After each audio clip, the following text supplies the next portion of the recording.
Those are pictures of Prime Minister Narendra Modi. He's there in his parliamentary constituency of Varanasi. This is a visit that is ahead of Diwali, where many are saying that he's there to give Varanasi a Diwali gift. He will unveil several projects, also an airport project valued at over 6,100 crore rupees. He will inaugurate the R.J. Shankara Eye Hospital. This is going to take place in a short while from now. This hospital will provide comprehensive consultations and treatments for various eye conditions. Those are latest pictures of Prime Minister Narendra Modi. He's also joined by the Chief Minister of Uttar Pradesh, Yogi Adityanath. Later at around 4 o'clock today, the Prime Minister will inaugurate and lay foundation stone for multiple development projects in Varanasi. Ashutosh is joining us live. Ashutosh, प्रधानमंत्री नरेंद्र मोदी वाराणसी के लिए दिवाली के पहले क्या सौगात ला रहे हैं? बिल्कुल निश्चित तौर पे प्रधानमंत्री नरेंद्र मोदी जब भी वाराणसी आते हैं तो यहाँ के लोगों को सौगात देकर जाते हैं और इस बार मौका खास है, दीपावली आने वाली है, लिहाजा प्रधानमंत्री नरेंद्र मोदी वाराणसी की जनता को लगभग 6,500 करोड़ रुपए की जो अलग अलग परियोजनाएं हैं उसकी सौगात देने जा रहे हैं। और इनमें से जो 3200 करोड़ की जो परियोजनाएं हैं वो खासतौर से वाराणसी के लिए है। और इसमें जो सबसे प्रमुख है वो शंकरा आई हॉस्पिटल है, जिसका इनॉग्रेशन करने के लिए प्रधानमंत्री नरेंद्र मोदी पहुंच चुके हैं और वो इस वक्त उसी कार्यक्रम में मौजूद हैं।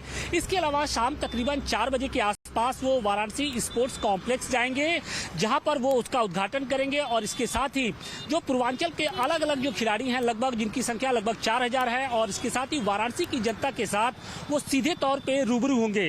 देखिए, ये जो दोनों जो सौगातें हैं वो वाराणसी के लिए एक मील का पत्थर है, क्योंकि अगर आंख की बीमारी की बात करें तो यहाँ के जो लोग होते थे उनको दूसरे मेट्रो सिटी की ओर जाना पड़ता था, मेट्रो सिटी का रुख करना पड़ता था।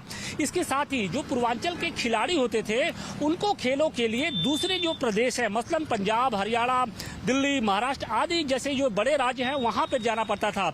लेकिन अब ये दोनों जो चीजें हैं, जो इनकी सुविधाएं हैं, वो अब वाराणसी में ही देखने को मिलेंगी। और बड़ी बात यह है कि प्रधानमंत्री नरेंद्र मोदी के जिस तरीके से उन्होंने 2 कार्यकाल तो यहाँ से तय किया, इसके बाद जो तीसरा कार्यकाल है उसको वो और एक नई ऊंचाई देने का काम कर रहे हैं। तो वाराणसी जब भी वो आते हैं कुछ ना कुछ देकर जाते हैं, तो इस बार भी जो आ रहे हैं वो बेहद खास है। इसको दीपावली गिफ्ट के तौर पे देखा जा रहा है। और वाराणसी के लोग हैं वो आज सड़कों पर उतरकर प्रधानमंत्री नरेंद्र मोदी और अपने सांसद का स्वागत कर रहे हैं। जगह जगह पर हमने देखा कि ढोल नगाड़े बज रहे थे, शंखनाद किया जा रहा था, परंपरागत तरीके से उनके ऊपर पुष्प वर्षा की जा रही थी।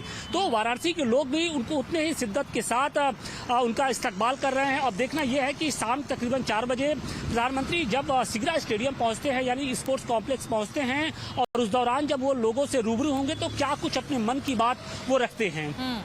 Connectivity is going to be the focus as the Prime Minister visits Varanasi ahead of Diwali.